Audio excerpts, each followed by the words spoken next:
Disclaimer. We talk about quite a few mental disorders in this podcast. If you feel that you may be triggered or get uncomfortable doing so, we suggest that you click off now. If not, we hope you enjoy the video and we will see you next time. And we are back. Welcome back, guys, to the Midnight Mail Podcast. This is part 2 for this week. And today we're going to be dabbing a little bit further into not necessarily the delusion of disorders, but we have a little bit of a direction for today's podcast. And if you haven't checked out the earlier for this week's podcast, you should definitely go check it out. Or you could check out the live clip where you could see the very interesting bloopers right before the segment. You really should. They're hilarious. Yeah. Anyway, welcome back, guys. Today we're going to be talking about, still don't have a good title for this one, but you'll see it on YouTube. Somewhere in the direction of the effects of disorder. Fuck. The direction of the effects of disorders. and and not necessarily on how they affect people, but more on how they affect, like, the general population, like, in the grand scheme of things. Not specific cases. Not like, oh, this person did this. Not like anonymous naming, but like economics and big stuff. But leading from last podcast, we were talking about menstruation syndrome. It was hold on, give me a second. You're good. You're good. Munchausen syndrome. I think I've pronounced it differently every time. You have. Which basically is like where someone believes they have some sort of sickness or physical thing and they'll go to the extent of like faking it and stuff like that. And we talked about the effects of all that, placebo and blah blah blah. Boring. But the other side of that, not boring. You should go check it out. The other side of that, we're going to talk about hypochondriacs and hypochondriasis. Hypochondria. You know, you get the point. Which basically, according to the Mayo Clinic, it's kind of like a anxiety disorder. And the overview for it is, I guess another name for it is illness anxiety disorder, sometimes called hypochondriasis, or health anxiety, is worrying excessively that you may become seriously ill. You have no physical symptoms. You may have no physical symptoms, or you may believe that the normal body sensations or minor symptoms are signs of severe illness, even though thorough medical exams doesn't reveal any serious medical condition. You may experience extreme anxiety that body sensations such as muscle twitching or fatigue are associated with specific serious illness. This excessive anxiety, rather than the physical symptom itself, results in severe distress that can disrupt your life. Basically, it's kind of like, the first thought I had was germophobia, where it's like, you know, you fear like the small little things, but to apply this to chat pause due to scroll down. Wait, what? Oh. What? Chat pause due to scroll. Wait. Never mind. Anyway, to relate this to a real world example is COVID. It's been around for a little bit, and COVID has, if you're not the smartest person in the world, and maybe you just don't have the television set, but are for some reason watching this podcast somehow, I don't know. But COVID, pandemic, thing that happened, and it was scary, right? And it started off as an upper respiratory disease that kind of like a cold or a flu. Kind of like a cold, yeah. That was very severe and sending people straight to the hospital. Now, there's new variants and stuff like that are doing all sorts of other stuff and maybe less severe, maybe not. And there's vaccination, which is not our topic. But basically, like, at the root of it, COVID started, and people were scared. That's it, right? And the result of that is you would notice that, either a relative, like you'd get contact trace, maybe a relative would have COVID, or just the thought of COVID terrified you so much that you start to develop symptoms. Like, we talked about placebo last time, but um like for me, like, I was constantly thinking about my breathing since I'm an asthmatic, right? I'm constantly thinking, do I have COVID? Do I not? Because when I focus on my breathing, I'm like, my breathing gets worse, like I start to become short of breath, not necessarily because of anxiety, because I'm like thinking about it too much, because I'm Yeah. thinking, what if I'm sick? This might kill me, you have to be very careful about that stuff. So when COVID first came out, me and especially my mom were thinking like, we're just worried and we're thinking all of this stuff, and that's the first thing that came to mind You were when, worried because you were immune compromised. yeah, that was the first thing that came to mind with hypochondria. But I think, as it said earlier, that yeah, so you might experience, like, you might have no physical symptoms, or you might, and the excessive anxiety from this is like becomes a physical symptom itself, which can start disrupting your life. So it's crazy that just the straight up fear of having some sort of disorder or some sort of illness, physical thing that's wrong with you, is a disorder itself. And it's like kind of like Ooh. phobophobia. Mm-hmm. So it's like the fear of having fears. You fear living in fear, but like, you know, it's just a whole loophole. But I don't know. It's just kind of crazy. But that's just a small minor example, or I guess kind of major because of COVID, of like the effects of disorders, disease, and all of that, and just the mental stress that it has onto people. And that's just like a small little example of stress. But like, there's so many other effects that like this could bring onto people that I don't know. We just haven't scratched the surface yet. Yeah. The one, we don't have enough time. Two, there's just so much to talk about. And then Yeah. there's so many variations that can, like, one case can lead to another case that for someone else would never have happened. But for this person, they've experienced so many other things. There's just so many different variables that can happen that can lead to so many other things that we are just going to be talking and kind of just dabbling into it instead of going like full deep dive into it. Now, here's a thought. Say, so with COVID, you're sitting at home and you're constantly thinking, and you're like almost developing these symptoms, constantly worrying about all of these things that may or may not happen to you. And it's like, and a lot of people had a lot of anxiety from this. Number one, just thinking about that, like, you know how many people could have possibly developed that kind of disorder, like that kind of anxiety disorder? I don't think it's more of a development, but if you like already have anxiety disorder yourself, I'm assuming that's going to follow when COVID hit, because it's, again, just another anxiety disorder, right? Mm-hmm. So it's like it's just your brain was introduced to this aspect, and all of a sudden you just developed the fucking disorder. But theoretically speaking, like, looking at this, you could technically go from like, someone could tell you, you know how we're talking about wise folk tales and the other podcasts. Oh yeah. Someone could tell you like like a chain, like a line of something, like someone believed that this certain disorder, this certain thing could happen to you, and there's probably an example that I can't think of off the top of my head. Someone believes this thing exists, right? They tell someone else. Eventually, it becomes this kind of like tale or well-known thing around the village or the town or the world, right? And it's like, you do this one thing, you get this disorder. Turns out that disorder doesn't actually exist. And now, you have this person who does this one thing, and all of a sudden has such anxiety about it that just like develops the so-called disorder that doesn't exist, Like, Mhm. you could have think of it like there could be symptoms that have never been discovered before, right? And all of a sudden, there's this new disease that doesn't exist, and all of a sudden, people have such anxiety about it that they're starting to develop symptoms of this disorder that doesn't even exist, Yeah.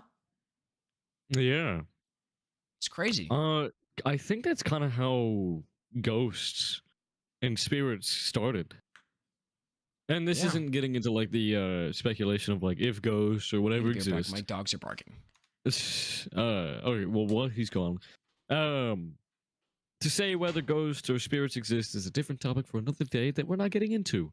But either way, they would describe like, oh, I heard footsteps, or I heard knocking at the window, or I saw someone waving at the window even though I live on the third floor of my home. So these could all be chalked up to things like, oh, there was just a branch tapping on the window, or there just so happened to be a couple of branches falling onto the ceiling or onto the roof, which made it sound like there was people, step stomping all over the ceiling. So then they started to believe that once these things started happening, or once more and more people were like, oh yeah, I kept hearing this too. And that's not even including the outliers that were just trying to cry wolf and just go, oh yeah, I totally heard this too. Adding on to the experience that maybe what they were experiencing was real. What were you saying? Basically, in short, that like ghosts and spirits are a great example of this. For example, someone could say, "Oh, I heard knocking on my window and the third floor of the third floor of my building," or "I heard stomping coming from my attic or roof." And that's not including the people that are like outliers or that are crying wolf to be like, "Oh, well, I heard people screaming in my Yeah. home, or I heard people whispering in my home." So then that got a bunch of people being like, well, I hear some of these things too. Paranoia of disorders. Is that a good title? Ooh, the paranoia of disorders? Maybe. Anyway, continue. But yeah, just people thinking that with other people's experiences, that they're like, maybe these things are happening. Yeah, this must exist. So then they get paranoid, and so then they start to believe it. They start to imagine the reality that they're in. So if they believe this for so long and they are told this for so long, they could possibly develop schizophrenia. And that is an extreme Really? That's like case. genuinely a thing? It would make sense. Look it up. Yeah. I want you And- to look this up because I don't want And this to be again, wrong.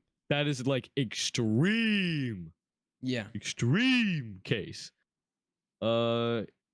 Can you develop schizophrenia from being told? You know what? We should talk about paranoia for this podcast. Like we should lead on to this and talk about paranoia. That's good. Yeah. Read about the. Let's see. No, that's not what I want. Let's just see if you can at least develop it. Yeah. The exact cause of schizophrenia is unknown.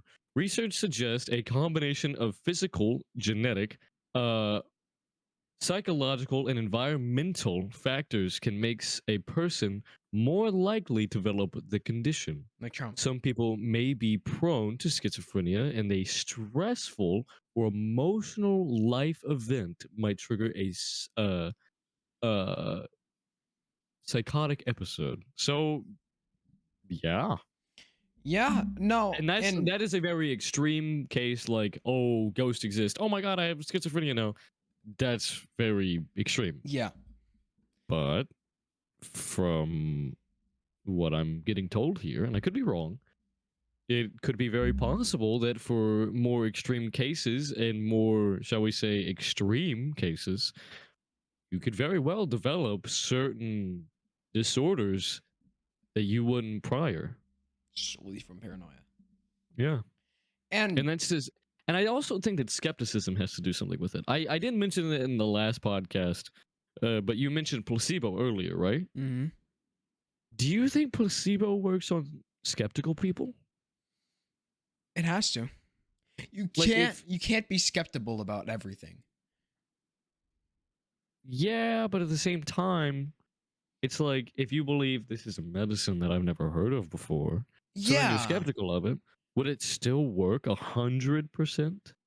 Let's say that a skeptical person, 90 years old, skeptical of all of these things, never got told that soup doesn't actually make you feel better.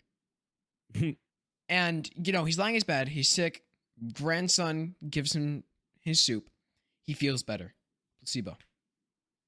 And That's true. that is a really easy example that could have happened, so many times. Yeah.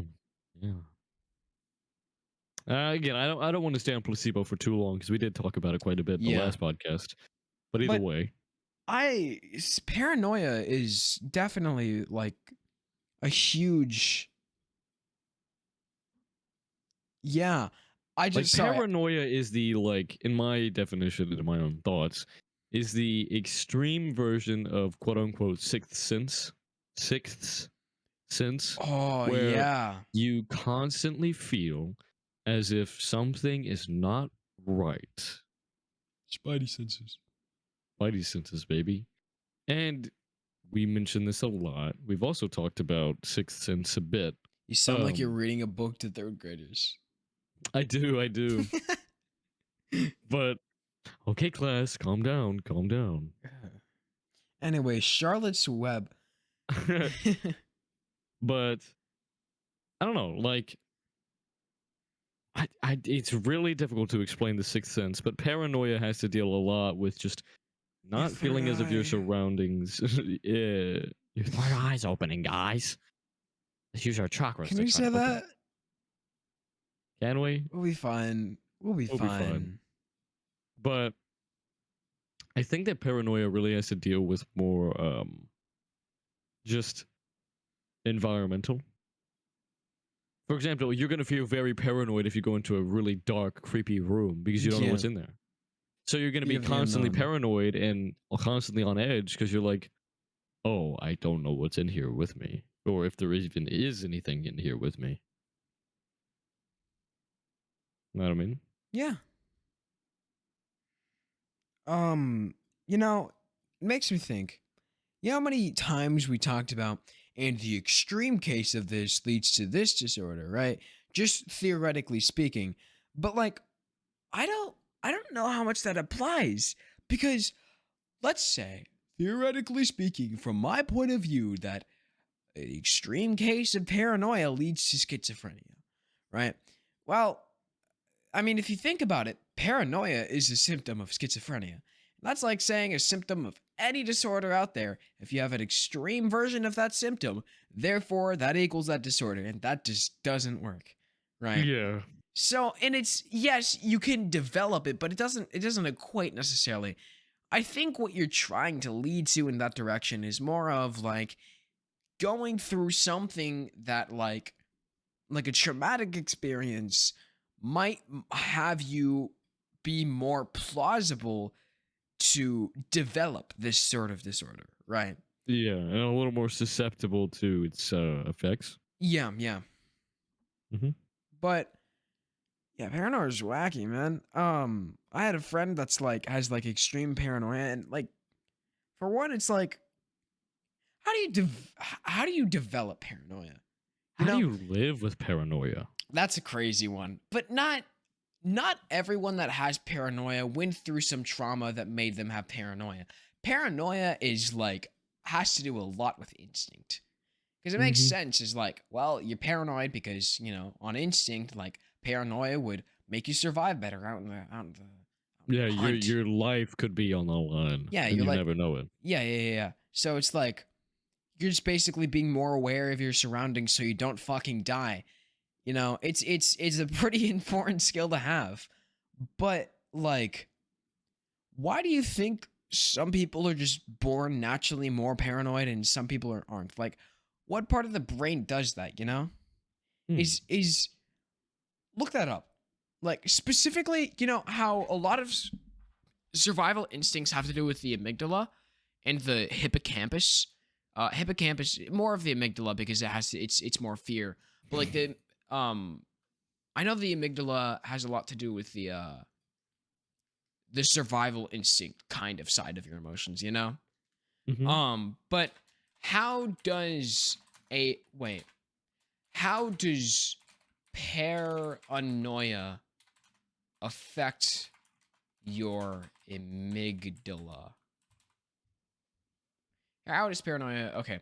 Overall, the results suggest that paranoia is related to a high resting neuron activity in the amygdala, as well as a broader sense and frontal regions. These findings provide an essential step towards integrating neurobiology with its existing psychological accounts for paranoia. So, hold on. What does your frontal regions do of your brain? Control your emotions. I'm pretty sure. I think hippopotamus. Huh? Frontal lobe. Yeah, frontal lobes. Voluntary movement, expressive languages, managing higher level executive functions. Executive Never functions mind. refer to cognitive thinking skills such as plan, self-motor, and controlling one's responses to achieve a goal, which should also involve controlling one's emotions, right? Oh, How to tame them and stuff okay. like that. Like, it's not the thing that gives out your emotions, but it's the thing that kind of processes them and applies it to critical thinking. Right, because that's what it manages. So you could live without your frontal lobe, right? Is this a FNAF reference? The Bud 87? Oh my god, I didn't even think about that. You but didn't?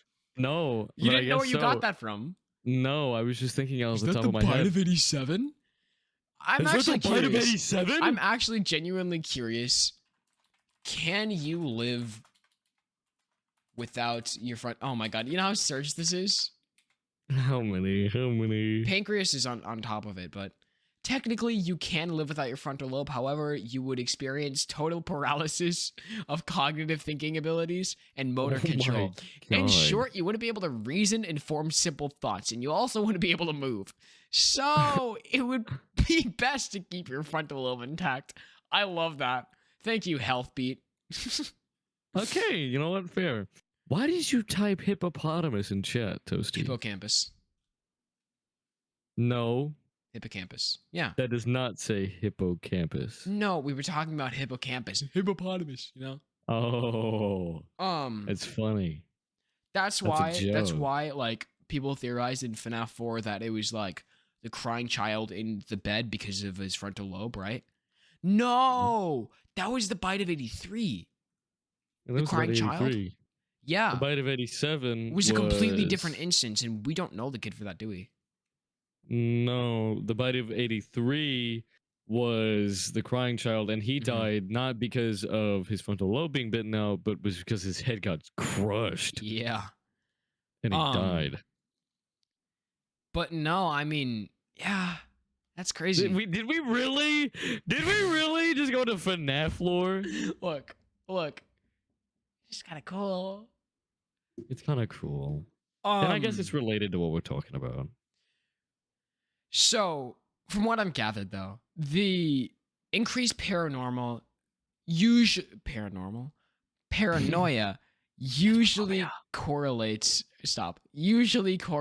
with increased neural activity in the amygdala, because it's basically what it's saying is that, like, your amygdala fires more often. You have more fear response. That makes sense, right? And then also, like, less cognitive thinking, right? Because if you think about it, when you're in like those survival scenarios, your cognitive thinking kind of shuts off a little bit, depending on the person, right? Flight or flight. Fight or flight. Yeah, That's why they never have fight, flight, freeze, or think. Yeah. They never. Well, I mean, granted, there are some people that will try to rationalize. I do all the time. Yeah, but that's usually after you pick one or the other. Yeah. Well, so while you're picking, which one do I do? After you've decided, you instantly in that, predicament where you're like, reason with it. Try to develop what is going on, because fight, flight, or freeze is an instant reaction. Like it is a split second. Boom, you weren't able to process it yet, Yeah. So that's why think isn't a factor until afterwards. But I like to call random topic. Oh, okay. What? So I was reading chat. Yeah. But but it makes sense for you to have like less, not necessarily like, I mean, cognitive ability, I guess, but less activity in the frontal sections of your brain because of the fact that it controls those sort of cognitive abilities, your ability to control and reason out your emotions, right? Because all Mm-hmm. you're doing is that moment is fight or flight. You just go. You know. Yeah. So it's not like you're gonna be able. It's not like you really need that part of your brain in that instant. Now, again, going back to the whole like born this way kind of thing, like, you know, like what is that defining thing that makes someone just kind of born with paranoia and born with an eye? Is it just like, I guess your brain just forms differently, bro? Like Yeah. genetics would play a factor, but just like straight up how your brain was formed, like Mother Nature, kind of. Both are Hmm. huge factors, but it's just kind of weird that you just kind of come out of the womb with that like paranoia. And this is just one small thing, because there's like so many other things that can happen in your brain that can change it. That's why we have disorders. But it's paranoia is just one of those small things. But I feel like that's where we want to focus and more touch base on today, because I think that's all we're going to be able to really dive into without exploding our brains. So Well, I mean, I love exploding brains, but my brain hurts. To be honest, good, good. I always get a headache from these podcasts, and it's not like a stress headache. It's like I think I drank. I think I thunk too much. The I want my frontal lobe removed. Speaking of that, bite of 87. speaking of that, don't you notice that why are headaches only in like the like headaches, not like migraines, but like headaches? Why are those only in like the frontal section of your brain? Because, like you just said, the frontal lobe deals with a lot of the heavy thinking and a lot of the motor skills. Oh, and And stress. so if you're stressed, it causes a lot of those reactions to be, I will classify it as half baked or quarter baked. So when you're driving on all cylinders, well, I mean, you should be at all times. Well, when you're going ham 24/7, whenever you're doing that so often and so much, when you're critically thinking so much, your brain kind of just overloads itself. And so it kind of swells, I'm pretty sure. It just hurts. Weird. So that's why. Okay, that's interesting. So I don't know if placebo necessarily applies to it, but a frontal lobe headache is when there is a mild to severe pain in your forehead or temples.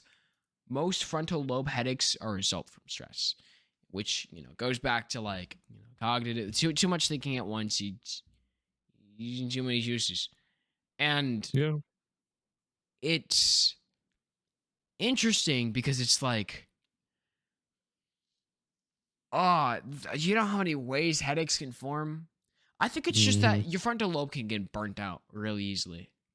Oh, yeah. So it's just, and it's like not only that, but it's like when you're sick and you get a headache, that's also different because it's like that's straight to the point, and there has been an alter in your brain. You got a headache. Yeah. Yeah, but like a lot of headaches are caused from stress or overuse of your brain and stuff like that, and there's so much knowledge that our stupid little brains try to comprehend all the time that it's like, this kind of hurts, man. You know? And well, yeah, whenever, and I mean, even when it comes to like something like this podcast, this could cause some people to, their brain go hurty, Can which I mean, paranoia makes give you a sense. headache? Paranoia could definitely give you headaches. Paranoia gives you stress headaches. Because, But that's so weird. You want to know why?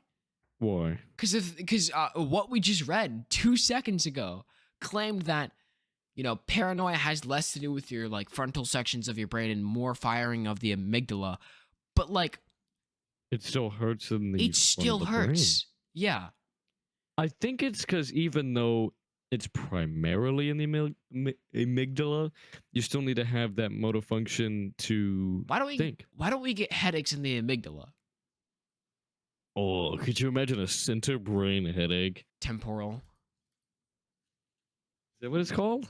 Temporal is like your sides of your. Have you touch a temporal? It's like the sides of your head. Oh, I've gotten headaches there before. Wait. Can your amygdala give you headaches? Background: the amygdala is a Whoa. large gray matter complex in the limbic system. It may contribute to neurolimbic pain network in migraine. Give you migraines. Why do migraines happen? Migraines are interesting. I don't understand the science behind migraines. One aspect of migraine pain theory explains that the migraine happens due to waves of activity by groups of is that really excitable brain cells. These trigger chemicals such as serotonin to have narrow blood vessels. Oh, serotonin is a chemical necessary for, yeah, okay. Narrow Oh, I blood get it vessels. now. I get it now. Hmm. So the chemical composition of your brain Yeah. constantly keeps your blood vessels and your veins and everything in check, right? Your astrocytes. Mm-hmm. Yeah. So whenever it's out of whack, and especially when you are going through intense, usually whenever my mom at least gets a headache, I bet you what happens is a lot of your chemicals that keep a lot of your blood vessels to your brain in check will just and just run so fast that it Yeah. shorts and kind of like narrows off your blood vessels to your brain, giving you a No, migraine. you know what? So I'm in an anatomy class, and what was it? Like 40% of our like nutrients go to our brain or something like that, right? Yep. And so, okay, so in your brain you have your neurons and you have your neuroglial cells, and basically neurons is a thing that has the electrical impulse, right? Hmm. And your neuroglial cells are like supporting supporting cells. You have your astrocytes, your microglial cells, like microglials clean up bacteria around them, right, to keep it clean. Yeah, your ostrodendrites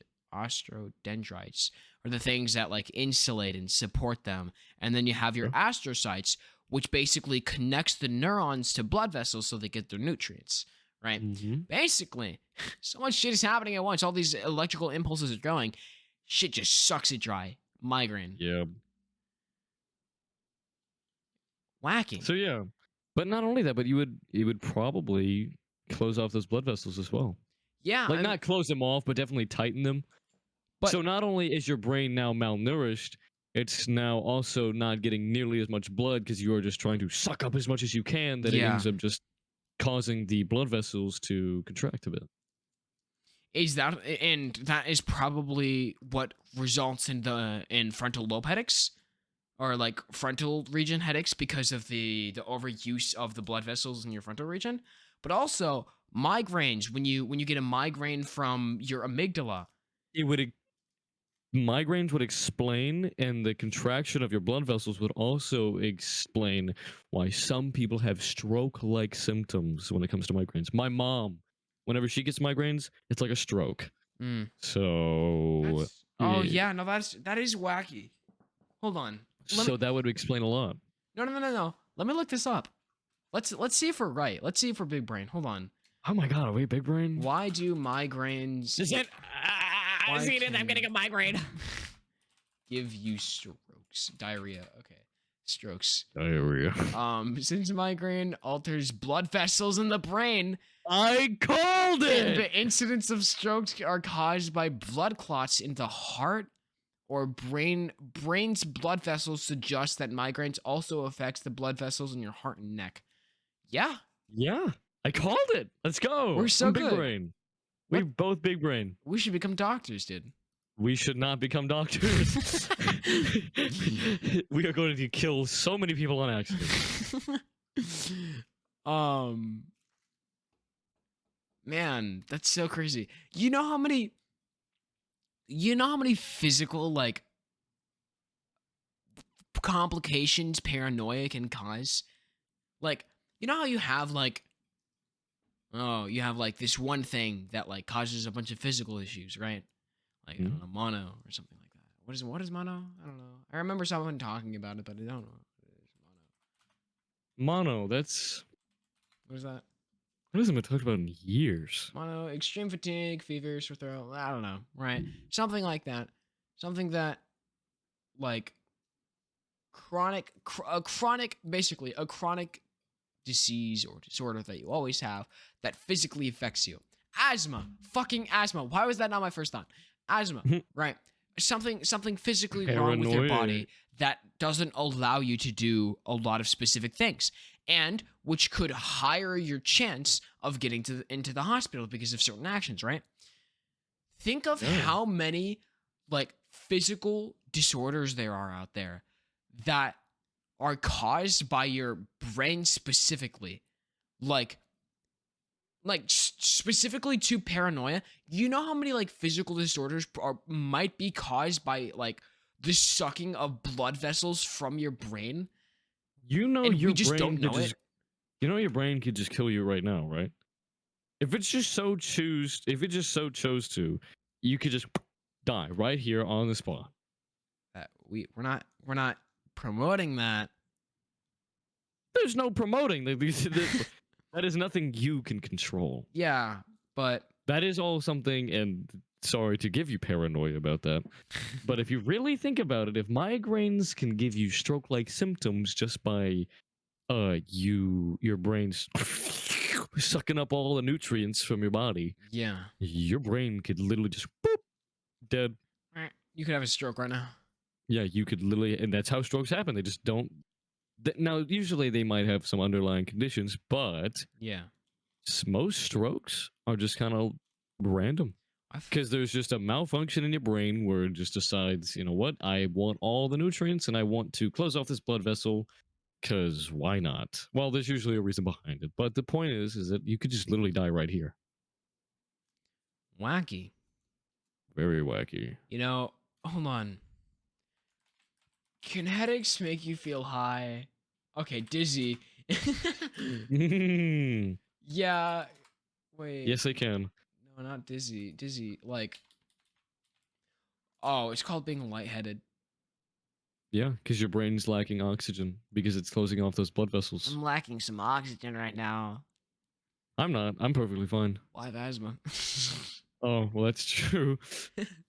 My head kind of feels a little heavy right now. Probably just because like I have my headphones on, but Thinking a lot. I'll have to go tell my mom about the migraine thing. Yeah. God, we are so big brain. Unfortunately. Unfortunately. I should tell my science teacher I about miss this. having glasses now because I can't make any nerd jokes anymore. I mean, you could just always put them back on. No, I can't. I lost them. Oh. I lost them on the bus, and which means I'm never getting them back. So some other nerd stole them. I guess. I can say this. This is certified nerd stamped. Certified nerd stamp of approval. I wear glasses. And I'm in band, and I like cars. Okay. Damn. Are you done? We've almost been talking for a little over 30 minutes. No, under 30 minutes. Huh? We've only been talking... When did we start? 40. We've been talking for a little over 30 minutes. Almost 40. No, 26. Round that up to 30. That's you could round that to 50 minutes. What? No, we didn't start at 30. We started at like 40. 1 hour, 40 minutes. 1 hour, 40 minutes. 40, 20, 60. We're at 26 right now. 20 plus 26, 46. Yeah, so about 46 minutes. Yeah. Not bad. And mostly 20-minute rant about migraines. No, but genuinely, that's interesting. Yeah, that is... That is, and that is just from... That's not even like just strictly from paranoia. Paranoia can give you a migraine. Yeah. I mean, it can. And that's not to say that other things can't also give you migraines. For example, like... working too hard. Yeah. I love how we've kind of gone a little off topic from disorders. It's still the effects. Like, these are still effects. effects. Very true. That is very, very true. And I mean, again, think of how many disorders can cause strokes and migraines. You know, I really, going back to the whole title idea. Remember how I said I had a title idea. What was it called? The direction of the effects of disorders or something like that. Yeah, because we went for the delusions, which was all mental, as in like you will choose mentally to act with like tics or something if you would want to do something like that. But this one is like we've gone strictly into how some of these effects can affect you mentally, or I mean physically. Nice one. Hmm. But like, and that's just the brain portion. Granted, your whole body is tied to your brain, but the point is like, being paranoid and being stressed so bad can literally give you heart palpitations. Or I've another, heard you say like heart palpitations like 10 times in my life now. You know how yeah, specific of a term that is? it's a very specific term. Let's see. I want Palpitations is a to know big the. I word. want to describe exactly heart palpitation. What is Heart it? Look it up. palpitations. Okay, heart palpitations are feelings of having a fast beating, fluttering, or pounding heart. Stress, exercise, medication, or Nice. rarely a medical condition can trigger them. Although heart palpitations can be worrisome, they are usually harmless. So yeah. Uh One of the other things that is kind of a symptom of, or they can give you heart palpitations, is butterflies in your stomach. Yep. Whenever you think of something and you're like, oh my god, my heart just dropped. Yeah. It's because your heart literally skips a beat. Hmm.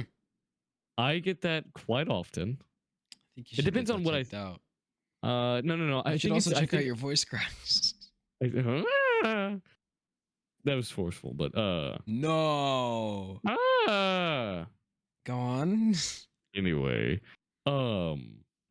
yeah.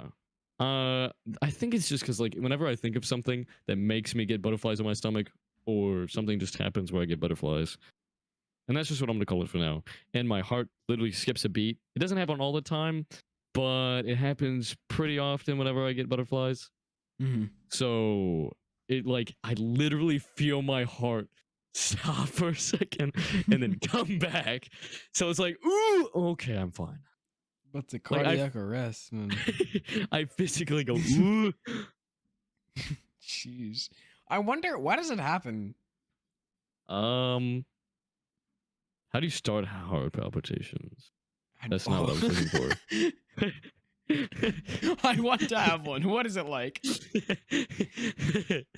How do I get heart palpitations? You can drink energy drinks. Yeah, no. Yes. Okay. Oh my god. What? Sorry, I haven't reached that low in a while. Why do heart palpitations happen? Look that up. Okay, I can do. Why do heart palpitations happen? Okay. Stress, exercise, medication, or rarely a medical condition can trigger them. Although heart palpitations can be worrisome, they are usually harmless. In rare cases, they can be a symptom or of a more serious heart condition, such as irregular heartbeat, arrhythmia, that might require treatment. Okay. So, Why can your heart skip a beat? Like when specifically for anxiety. That's what I'm curious. why can your heart skip a beat? Let's see what happens when you just look up that. Lifestyle triggers.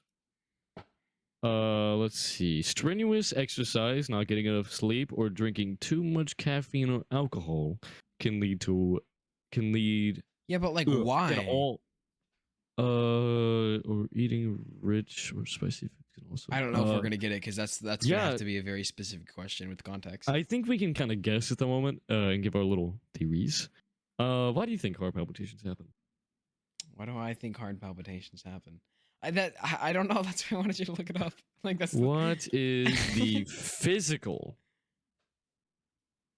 I cannot remember. Physical is physical spelled reason. with Physical reason for heart palpitations. reason for heart palpitations. Here we go. Oh my god, it's giving me the exact same thing. Yeah, welcome to the internet. Most of them can cause stress, anxiety, monitoring the caffeine. Wait. This can also happen when you're pregnant. In rare cases, palpitations can be a sign of a more serious heart condition. Interesting. If you have heart palpitations, what did I just say? Heart palpitation. Palpitations. Is having heart palpitations every Heart day palpitation. normal? Most of the time, heart palpitations are harmless and go away on their own. Exactly. I think it's just like It just kind of happens. Just let it happen, man. Do you remember that story? No. Just let it happen. Where is this going? After the podcast. After the podcast, okay. Go on. Medical reasons behind them called arrhythmia, even though they're common. Oh my god, common heart palpitations can make you feel anxious and scared. I know why they make no. I think you're having a heart palpitation reading. Oh. But I think I know why. Because I know why I always go ooh. Okay, I'm good. It's because like it's your heart. So when you feel like your heart's stopping, when you feel like your heart's stopping, you kind of get a little worried. Yeah, I mean, Wait. I'd be pretty concerned if my heart stopped. You know what'd be a really good idea, title idea? What? The effects of stress. Oh my god. I have a better idea. Shut the fuck up. I was about to say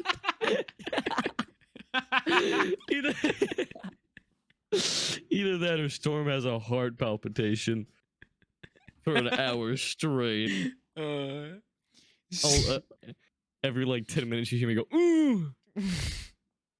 It's my heart jump starts again. Don't worry, guys. His heart's a little funky.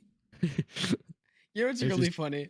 There's so many like cases now where we could have named our podcast "The Effects of Stress," and like when we actually did the podcast "The Effects of Stress," you know, someone was like, ass. "Yeah, no, the podcast." What? No. Whenever we're coming up with a title idea for "The Effects of Stress," we were having such a hard time thinking of a title, and I was like, Storm, give me a title. He's like, we're talking about stress, the effects of it. How about the effects of stress? I'm like, Storm, that is such a shitty title. I'm like, there's no way we're using that, and I couldn't think of a funny one. So you're like, well, you know, maybe we can use it. So I mean, it did pretty well though. Yeah, it did pretty well. But I think that's funny that like the effects of stress would be a good title. Oh, burnt toast is tight. Wow, that's really funny that I came back right at this moment.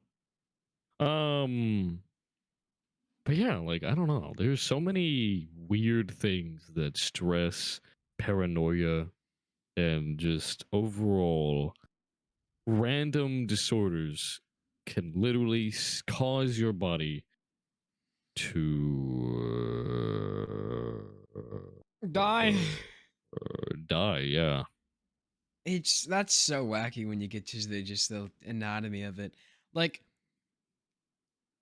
so I'm taking anatomy class, right? And we're doing a section on the nervous system, right? We did the skeletal system. We've like looked into the nervous system. What was the dermis one? What is that called? Your skin, integumentary system. Which is your skin. We did that one. The muscular system. And then we focused on some like specific cells as well at a point. And now we're doing the nervous system, right? In the nervous system, we learn all like, you know, the small ones, and then we work our way up basically, right? So you understand all of the little things that happened. But it's really interesting because I heard some kid in our class, they're like, yeah, so we're doing this exact same stuff in psychology class. I'm like, that's so interesting. They're able to connect all of these like aspects of science together like this, you know? Anatomy, physiology, sociology, psychology, all into one. Geography, like, fuck it. You know, like your location matters on this shit. Oh, you know what's really interesting? Is how you know how whenever you are anxious or you are nervous, you tend to notice subtle changes in your body 10 times stronger than you would if you weren't paying attention to them. Yeah. Yeah. I have that a lot with pressure. Like my ears are very sensitive to pressure. So anytime, and my fucking town sucks because we have so many dips in the roads where the pressure will just whoosh. Ugh. So I'll constantly have to like Don't pop come to my Colorado. Ears. Oh god. 2,000 feet above sea level. No, thank you. Go on. But Have you ever been in a but- plane? yeah, I've flown in a plane. That must have sucked. Oh yeah, it did. Finally, my ears equalized once I got up to altitude, but going back down was awful. Oh yeah, no, I've had those experiences. Immense headache. Either way, but what is the weirdest experience that you've had whenever you were paranoid or anxious and you noticed something different about your body? The weirdest experience. I don't know. I can't like name that off the top of my head. The weirdest experience I've had with paranoia. I mean, that's going back to like spooky stories with your friends, you know? Mm-hmm. I don't know. I can't think of one off the top of my head. I'll come back to me later. One of the ones that I have is I remember very vividly having like an out of body experience while still awake. I remember going down, I can't remember where, but me, my mom were walking, and I vividly remember something was not right. Just couldn't shake the feeling. And I was really young at the time, so it was just kind of like something doesn't feel right. Okay. Yeah. And then I just moved on. Well, I very vividly remember looking in front of me, seeing what was in front of me, but also seeing what was behind me. Cannot explain it. Yeah. But it's like granted, it could have just been really good peripherals, and my just little baby body didn't understand what peripherals were. Yeah. But it just felt as if I could see right behind me. You know, you had those like, you just kind of put the pieces together in your brain in real time, you know? Yeah. It's crazy. It is wacky. Oh my gosh. Speaking of paranoia, sleep paralysis. Ooh. It's a really good one. What's your experience with sleep paralysis, Storm? I've never had it. I have. I've had nightmares. A lot of the time. Did you know there is a form of sleep paralysis that is less like sleep paralysis and more like hallucinations? Yeah. Yeah, no, that's usually what people think of when sleep paralysis. Dude, I don't remember what it's called. This guy on YouTube I watched said the word. But he remembered. There's a word for it. Sleep paralysis. Not sleep paralysis. It's a different word. You like my mic moving sounds? You like mine?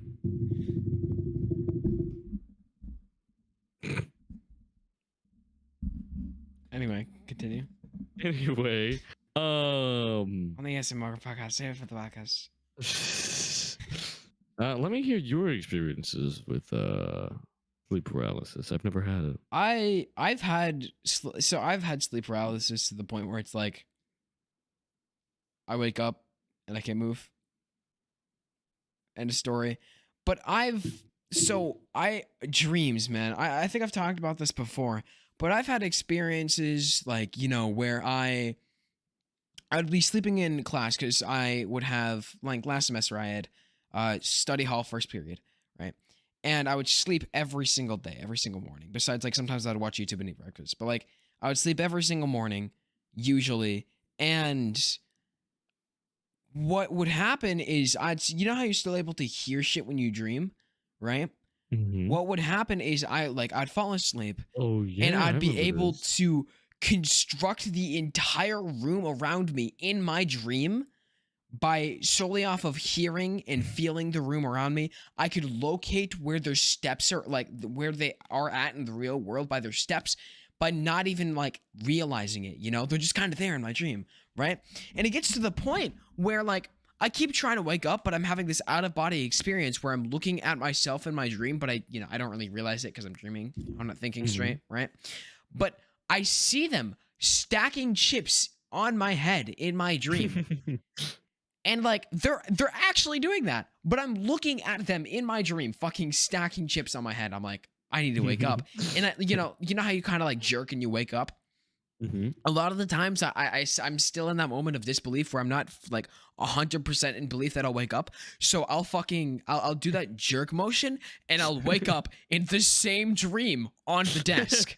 What? And then I would have to go back into the outer body experience, proceeding to look at them stacking chips on my head. So, I mean, my brain does really weird shit when it comes to dreams. Like I don't like fly. Like I can lucid dream, but it's not like I have much control. Cause like I can summon objects sometimes, I guess. I have a really hard time about like believing, you know? Cause I'm like, I know that I'm in the dream, and I know that like I know it's all based off of belief. So the sole fact that it's based off of belief makes me second guess myself. So it's like it's really weird. But I'm really sorry. I just saw a dude named Zenith in my friends list. Do you know what his and so I read it as yours. Do you want to know what his bio or his status is? What? Go to the egg server and look for him. Okay, wow. I'm gonna proceed with my sleep paralysis story. Yeah, you do that. You do that. So basically, you know, I have kind of like two rooms that I mainly go into my house. So I have, you know, my bedroom, and then I have the room with my computer because we're not able to fit the computer in my bedroom in the same space. So typically, like, we have a guest bedroom that we just kind of put it in. So it's kind of like my office. It's not like we have our own dedicated room for my office. It's like, no, this is the place where we put his computer, you know? So, but this is also a guest bedroom. So it does have a bed in it, but it folds into a couch. It's called a futon. It's bed, couch, sucks at both jobs. And I sleep on that a lot sometimes. But, you know, I was sleeping on that one time, and I was having sleep paralysis. Like I woke up, it was probably like 11 a.m. and like you know, in the afternoon. And so like I woke up, I saw the sun, and I'm like, great, I can't move. And I tried to do that jerk motion, would wake, you know, I'd be back in the same position, right? And I would have moments where I'd roll out of bed, I would dream about myself in this, like, while awake, hallucinate myself rolling out of bed, falling on the floor, and when I fell on the floor, I blacked out and woke up in the same position. Right? So I do a lot of those jerking motions and wake up in the same position, right? So eventually I had like my first like genuine hallucination where someone would walk in the door. I'm like, fuck this. And I'd get up. Like I would hallucinate myself getting up. And then like wake up back in the same position. And then it would reset, right? Whoa. It would, but the fact, so it's like, well, what's the difference between that and you just dreaming about you being in your room?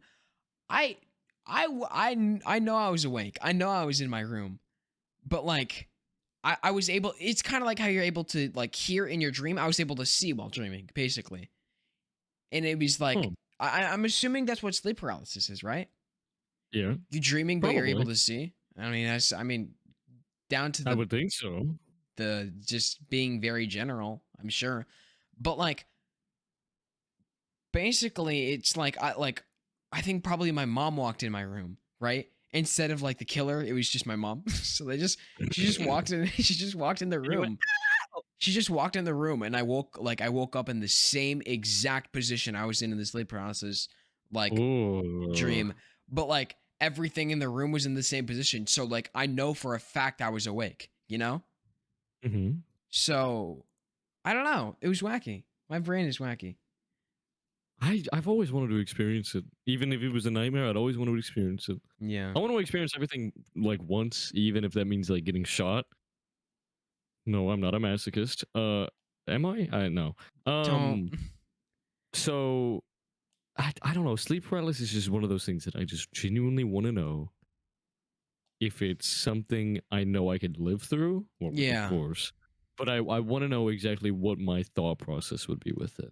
it's interesting. And going back to the whole like mental and how this could affect you, if you are in a state where you're dreaming and you believe that you're having sleep paralysis, can't that just cause you having sleep paralysis? Possibly. That's a little bit I'm a funky. deep sleep. I'm a deep but light sleeper. I'm a deep but easily awoken sleeper. Yeah. If that makes any sense. So I very rarely wake up, but I wake up either due to time. I have a very good internal clock. Mm, As in if I know I'm not going to school, but I keep my alarm on, I'll sleep right through my alarm because I know I have no need to wake up. yeah. But if I know I'm going to school that next day, I will wake up either a little bit before my alarm or right as my alarm goes off. Yeah. And so I have to play a mental game. Like Friday, actually, today, I didn't think we were going to go to school today because of the ice and sleet. Hmm. We were out Thursday due to it, and I thought we weren't going to be back today as well. Yeah. Well, we did go back because they didn't call out. So Thursday, I had to spend like an hour last night being like, "We're going to school tomorrow." Get in the mindset that you're waking up at 6 in the morning. Yeah. Because if you don't get in that mindset, you're screwed. Because then you're just going to be screwed either way. Because you're not going to wake up at 6 in the morning. Yeah. But once I'm in that mindset, I'm great. I'm golden. I'm perfect. That's wacky. So like I don't usually wake up in my sleep. The only times I do is if, like I said, if we my internal clock, I'm awoken, or just something isn't right. I have occasionally woken up and just been like, something's off. Mm-hmm. And so then I'll look around my room, see that nothing's happened. I'll be like, and then go right back to sleep. My brain hurts so much that I feel like I'm asleep, so I might just wake up in in my futon with the killer walking in the room. Oh shit, that was a dream. I'm just saying really fast. I know this is kind of like right in the middle. Go to the Discord server right now, and that goes for everyone watching on YouTube, Twitch, or anything. Go look at what Burnt Toast made in the fan art section of the Discord Wait, server. what? Go look. We have fan It is, art. yeah, go to the fan art. What? Yeah. Shout out to Burnt Toast on Discord for making an amazing GIF of Gone from Milk, and I think we're gonna have to use it. I think we're gonna have to go and use it. I feel like we're obligated. We are definitely obligated to use it. Oh yeah, hold on. Oh yeah. Add that. What? Okay, It's not so not at this current cool. not at this current moment. I don't No, have the effort to set it up. not at the current That is time. so fucking cool. But that is amazing. I Holy didn't freak shit. out yet because I was like, oh, I didn't want to interrupt. But like now, No, you should have my interrupted God. me. Shit. Oh my God. Wow. Like, Toast, I'm just gonna call you Toast. Toast, are you in the chat right now? I think they're toasty tea. I'm assuming. Are you Toasty T? Maybe.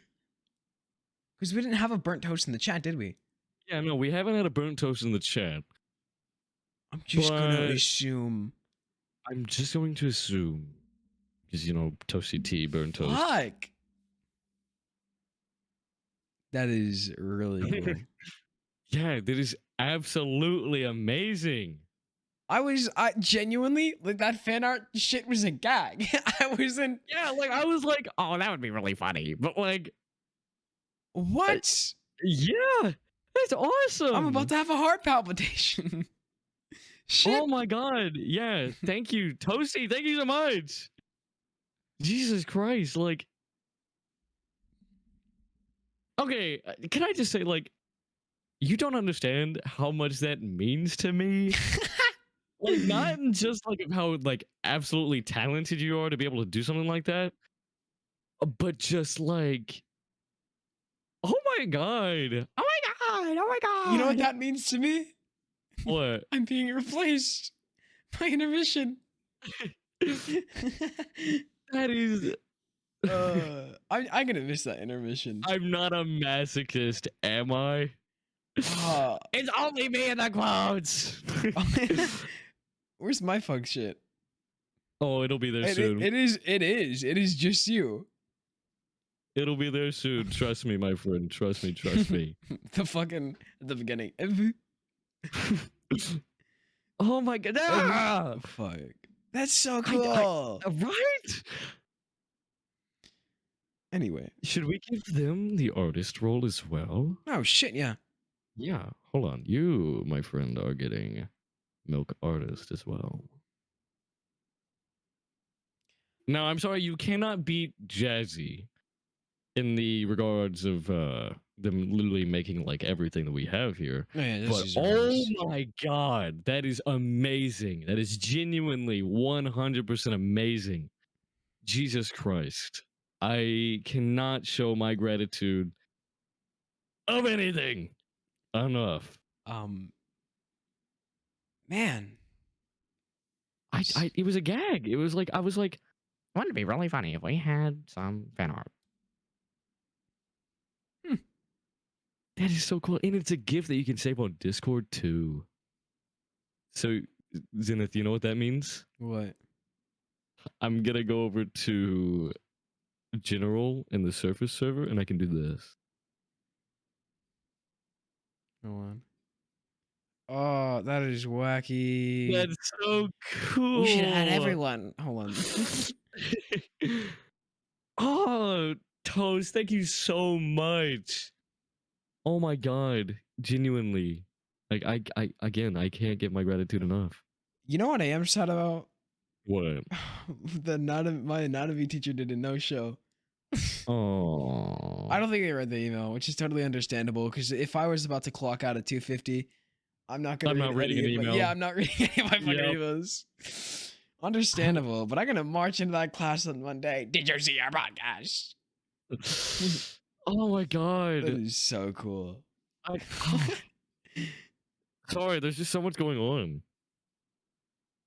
I mean, that's a pretty abrupt way to like end the podcast, but I feel like that's how we have to end it. Yeah, you can end it. I'm not doing this shit. All right, yeah, I will.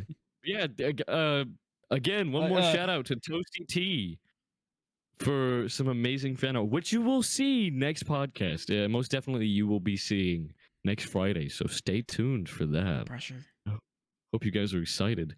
But yes, I do greatly want to thank all of you for joining us on this Midnight Milk ride. I am your host, Stormageddon, and this is my co-host Zenith. Zenith, say hello. Hi. Bye. Yes, goodbye. But yeah, just want to say thank you so much for all of you joining, and the clips will be posted on YouTube either Sunday or Monday. So yes, stay tuned. And then wait, almost forgot. One of them will be posted on Monday. The other will be posted on Wednesday. So yes, I hope you guys are excited. Stay tuned for those, and we will see you next Friday. I hope you guys all take care, and we will see you on the next time we have milk. Take care. Stay safe.